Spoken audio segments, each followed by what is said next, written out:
पंतप्रधान नरेंद्र मोदी आज महाराष्ट्र दौऱ्यावर मुंबईतील शिवडी न्हावा लिंक मार्गासह उरण ते खारकोपर नवीन रेल्वे मार्गाचं आज लोकार्पण। पंतप्रधान नरेंद्र मोदींची नाशिकमधील तपोवनात सभेतून मोदी लोकसभा प्रचाराचा नारळ फोडणार, नाशिकच्या काळाराम मंदिरात दर्शनही घेणार। नवी मुंबईमध्ये मोदींच्या सभेची जय्यत तयारी। सभास्थळी प्रभू श्रीरामांच्या कटआउट सोबत बाळासाहेब ठाकरे, अमित शहा आणि दिघेंचेही कटआउट्स। कोर्टाने गोगावलेंना प्रतोद म्हणून अवैध ठरवलं, मात्र कायमस्वरूपी निवड अवैध ठरवली नव्हती। TV9 मराठीच्या मुलाखतीत निकालावरच्या प्रत्येक शंकेवर नार्वेकरांचं उत्तर।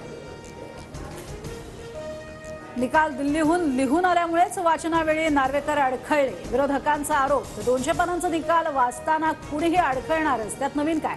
नार्वेकरांचं उत्तर।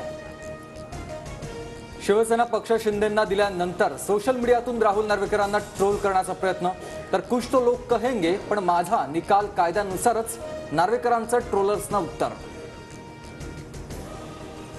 आजपासून पुण्यात तिसरी आंतरराष्ट्रीय साखर परिषद। शरद पवार आणि नितीन गडकरी एकाच मंचावर येणार।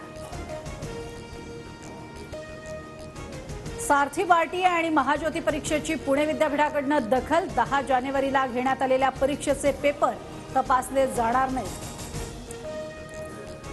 नागपूरच्या विधानभवनाचा विस्तार होणार। विधानभवनासमोर असलेल्या खासगी इमारतीचं संपादन होणार।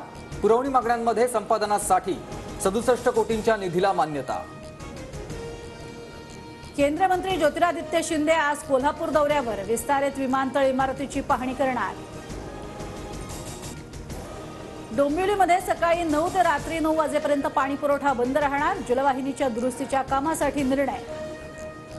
अयोध्येतल्या राम मंदिरात 2400 किलोची घंटा बसवणार। आग्र्याच्या जलसेरातून घंटा मागवली, घंटेचा आवाज 3 किलोमीटरपर्यंत ऐकू येणार।